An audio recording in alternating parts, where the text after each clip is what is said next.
दिल्ली में कैसे टूटा 65 साल का रिकॉर्ड, यह आपको बता दें 9 जुलाई को 65 साल के बाद एक दिन में इतनी बारिश दर्ज की गई।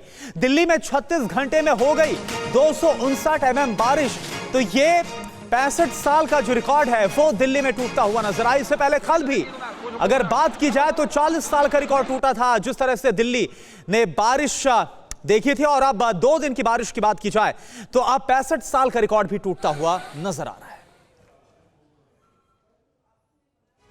तो देखिए देश की राजधानी दिल्ली का इस वक्त हाल क्या है। दिल्ली में बारिश से जुड़े आंकड़े हम आपके सामने रखने जा रहे हैं और उसके बाद ग्राउंड रिपोर्ट के लिए सीधे विवेक शर्मा का रुख करेंगे। दिल्ली में 65 साल का रिकॉर्ड टूटता हुआ नजर आ रहा है। साल 1958 में देखिए 286.2 mm बारिश हुई थी, 82 में 169.9 mm बारिश हुई थी और 2023 में 153 mm बारिश हो गई है। 9 जुलाई में एक दिन में इतनी जबरदस्त बारिश हुई है। 9 जुलाई की तारीख याद कीजिए। खास बात, शनिवार सुबह से रविवार रात तक 259 mm बारिश हो गई है। 259 mm, इसीलिए कहा जा रहा है कि रिकॉर्ड टूटते नजर आ रहे हैं। 36 घंटे में पूरे जुलाई माह की सामान्य बारिश के मुकाबले 32%, 32% ज्यादा बारिश रिकॉर्ड की गई है। 65 साल का रिकॉर्ड टूटता हुआ दिल्ली में नजर आ रहा है और यही वजह है कि दिल्ली के कई इलाकों में जबरदस्त जल जमाव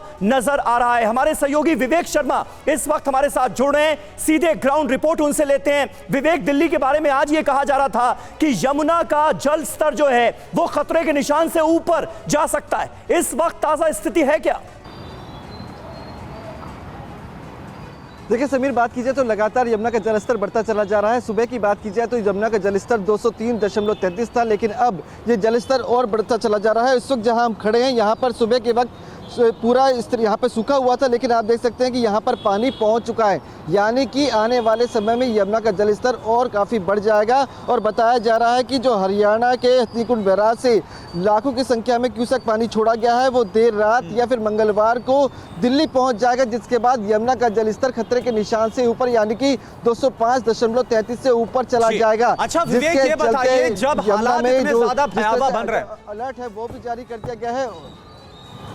विवेक, जब हालात इतने भयावह बन गए, क्या वहां पर यमुना के आसपास कोई एडवाइजरी जारी की गई? क्योंकि हमने ये देखा है कि जब भी पानी बढ़ता है तो उसके बाद आसपास के जो इलाके वो जलमग्न हो जाते हैं।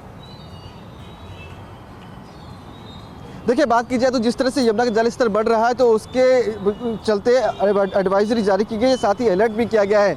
जो ये आसपास यमुना के निचले इलाकों में जो लोग रहते हैं उन्हें खाली करने के निर्देश दिए गए हैं। इस वक्त आप तस्वीरों में देख सकते हैं कि पुल के नीचे कुछ लोग आपको खड़े हुए नजर आएंगे। उनको ये हिदायत दी गई है कि अब आप यहाँ से खाली कर सुरक्षित स्थानों पर चले जाएं। और साथ ही ये भी बात की गई है कि अगर यमुना का जलस्तर खतरे के निशान से ज़्यादा ऊपर पहुँचता है तो ये जो लोहे वाला पुल आप देख रहे हैं इसे भी बंद किया जा सकता है आम ट्रैफिक के लिए। साथ ही इसके ऊपर से ट्रेन भी गुजरती है, उन्हें भी उनकी आवाजाही को भी रोका जा सकता है। यानी कि अगर यमुना का जलस्तर 205.33 से ज़्यादा बढ़ता है तो ठोस कदम उठाते हुए लोहे वाले पुल पर ट्रैफिक यातायात को रोका जा सकता है। और जो अलर्ट है, बोट्स जो है वो एहतियात के तौर पर चलाई जा रही है। और जो यमुना के जो निचले इलाके हैं जहाँ पर लोगों ने हमारे साथ, तो TV9 भारतवर्ष पर रेन अलर्ट, फ्लड अलर्ट, हर जानकारी सबसे पहले आपको मिल रही है। इसीलिए हम आपसे कह रहे हैं अगर घर से बाहर निकलना है तो TV9 भारतवर्ष देखिए, हालात का अंदाजा लगाइए और उसके बाद ही घर से निकलिए। मॉनसून का डबल अटैक इसे कहा जा रहा है। कुछ और बहुत अहम डिटेल्स हम आपको देने जा रहे हैं। उत्तराखंड में 2013 की तरह इस बार भी बना है 2-वे सिस्टम और ये हम सब के लिए चिंता का सबब है। पश्चिमी विक्षोभ से जुड़ी ट्रफ लाइन राजस्थान से उत्तरी अरब सागर तक बनती नजर आ रही है। बंगाल की खाड़ी से भी हवाएं उत्तर भारत के राज्यों तक पहुंच रही हैं। अरब सागर और बंगाल की खाड़ी में एक साथ बने सिस्टम से भारी बारिश हो रही है। एक्सपर्ट्स ने गर्म जलवायु को लेकर वार्निंग भी दी है। गर्म जलवायु के चलते भारी बारिश और बाढ़ की आशंका लगातार बनी हुई है।